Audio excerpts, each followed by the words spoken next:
फूल dropping की समस्या मुख्यतः 3 कारणों से आती है।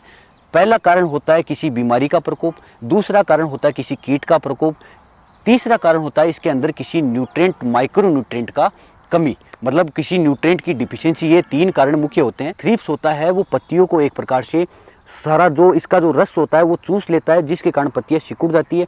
और ज़्यादा अगर इसका प्रकोप है तो यहाँ पर एक प्रकार से लीफ कर्ल वायरस का प्रकोप हो जाता है। नमस्कार किसान साथियों, आप मेरे पीछे ये मिर्च की फसल देख सकते हैं। अभी ये फ्लावरिंग स्टेज पर है। बहुत अच्छा इसके अंदर, जिसको अपन फाल बोलते हैं आम भाषा में, तो बहुत अच्छे फूल आ रखे हैं और उम्मीद करते हैं इसके अंदर जो अच्छा फ्रूटिंग होगी, अच्छे जो फूल हैं वो फल का आकार ले लेंगे। साथियों, जो फ्लावरिंग होती है, जो फूल लगते हैं अपनी फसलों के अंदर, उसमें कई समस्याएं देखने को मिलती। पिछले टाइम टेम्परेचर काफ़ी हाई था और इस समय ह्यूमिडिटी बढ़ चुकी है, बारिश का मौसम है, तो इस समय किसानों को काफ़ी परेशानियां देखने को मिलती है, जिसमें मुख्य समस्या यह है कि फ्लावर ड्रॉप की समस्या, फूल झड़ने की समस्या, और इसके साथ ही जो फल लग रहा है वो सड़ रहा है। इसके अलावा जो फल लग रहे हैं वो गिर रहे हैं, टूटकर अचानक से गिर रहे हैं। तो ये काफ़ी समस्याएं किसानों को देखने को, काफ़ी समस्याएं किसानों को फेस करने को मिलती है। तो आज इस बारे में अपन बात करें, किसान साथी हैं वो किस प्रकार से ये जो समस्याएं देख रहे हैं इसको सोल्यूशन कर सकते हैं, इसका उपचार कर सकते हैं,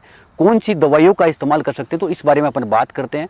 अगर आप एक किसान है तो ये वीडियो आपके लिए बहुत ही ज़्यादा इंपॉर्टेंट होने वाला है। और आपके कोई साथी किसान है जो खेती बाड़ी करते हैं, अपने यहाँ पर सब्जियों की खेती करते हैं, तो उनको ये वीडियो आप शेयर कर सकते हैं। तो साथियों शुरू करते हैं। साथियों, फूल ड्रॉपिंग की समस्या मुख्यतः 3 कारणों से आती है। पहला कारण होता है किसी बीमारी का प्रकोप, दूसरा कारण होता है किसी कीट का प्रकोप, तीसरा कारण होता है इसके अंदर किसी न्यूट्रिएंट माइक्रो न्यूट्रिएंट का कमी, मतलब किसी न्यूट्रिएंट की डिफिशियंसी। ये 3 कारण मुख्य होते हैं। तो सबसे पहले कारण की बात करते हैं, किसी बीमारी का प्रकोप।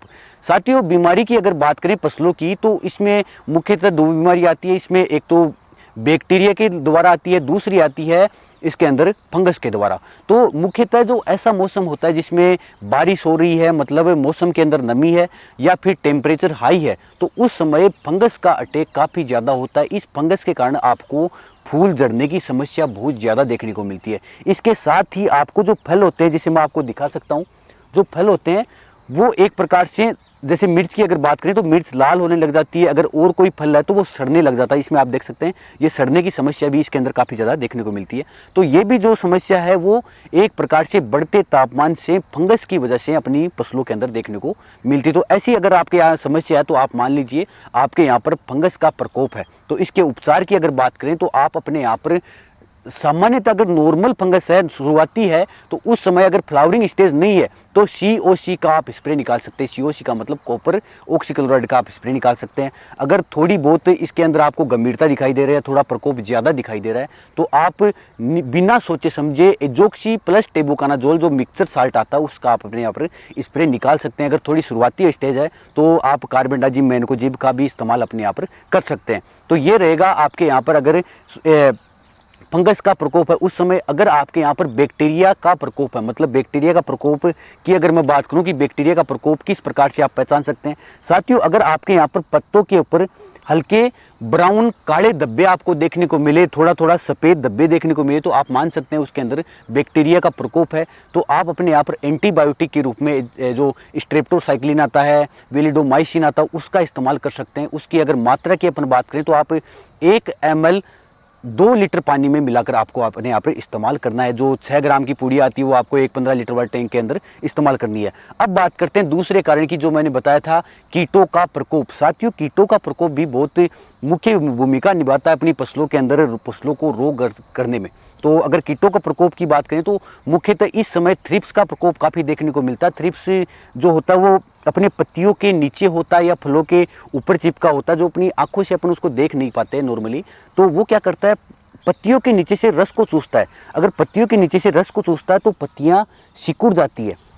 पत्तियाँ एक प्रकार से, जिस प्रकार से आप देख सकते हैं, छोटी पत्तियाँ आपको सही दिखाई नहीं दे रही, तो पत्तियों पर अगर थ्रिप्स होगा तो पत्तियाँ सिकुड़ जाएगी। और ये थ्रिप्स होता है वो पत्तियों को एक प्रकार से सारा जो इसका जो रस होता है वो चूस लेता है, जिसके कारण पत्तियां सिकुड़ जाती है। और ज़्यादा अगर इसका प्रकोप है तो यहाँ पर एक प्रकार से लीफ कर्ल वायरस का प्रकोप हो जाता है। अगर वायरस का प्रकोप हो गया तो किसी प्रकार की आप दवाई का इस्तेमाल कर लीजिए, वो एक प्रकार से उससे छुटकारा आपको नहीं मिलेगा। तो अगर आपके यहाँ पर लीफ कर्ल का प्रकोप हो चुका तो आप जो भी खर्चा कर रहे हैं वो मत कीजिए आप।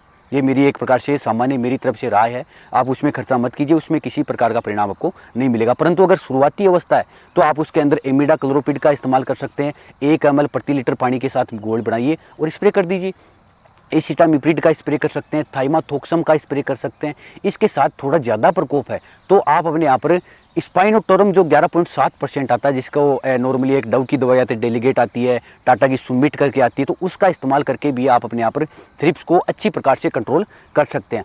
अब बात करते हैं कीट के अंदर ही एक आता है निमेटोड, जो कि जड़ों के अंदर पाया जाता है, जिसको नॉर्मली किसान आम भाषा में जड़ गांठ के नाम से जानते हैं। तो उसका अगर उसका प्रकोप है तो अगर आपके यहाँ पर सामान्यतः आप खेती के चक्कर अपनाते हैं, मतलब फसल चक्कर अपनाते हैं, तो अगर आपने शुरुआत के अंदर जिसको अपन हजारा बोलते हैं, गुलजारा बोलते हैं, अगर आपने उसकी खेती की है तो उसके ऊपर आप अपने जो निमेटोड प्रभावित फसलें होती है, निमेटोड के प्रति सेंसिटिव फसलें होती है, जैसे मिर्च है, टमाटर है, इस प्रकार की फसलें आप हजारे के ऊपर, अगर हजारे की फसल के ऊपर आप बोएंगे तो आपको निमेटोड का जो प्रकोप है वो कम देखने को मिलेगा। तो अगर आपके यहाँ पर निमेटोड का ज़्यादा प्रकोप है तो वेलम प्राइम जो आजकल बायर की दवा आती है उसका इस्तेमाल कर सकते हैं शुरुआती समय के अंदर। अगर प्रकोप ज़्यादा है तो अपने यहाँ पर कार्टाप का इस्तेमाल ज़रूर कीजिए। कार्टाप जो 50% आता है तो उसका इस्तेमाल आप कर सकते हैं। ये बहुत ही अच्छा निमेटोड नाशक एक प्रकार से आप मान सकते हैं। इसके साथ आप नीम ऑयल ले लेंगे तो बहुत अच्छा परिणाम आपको मिल पाएगा।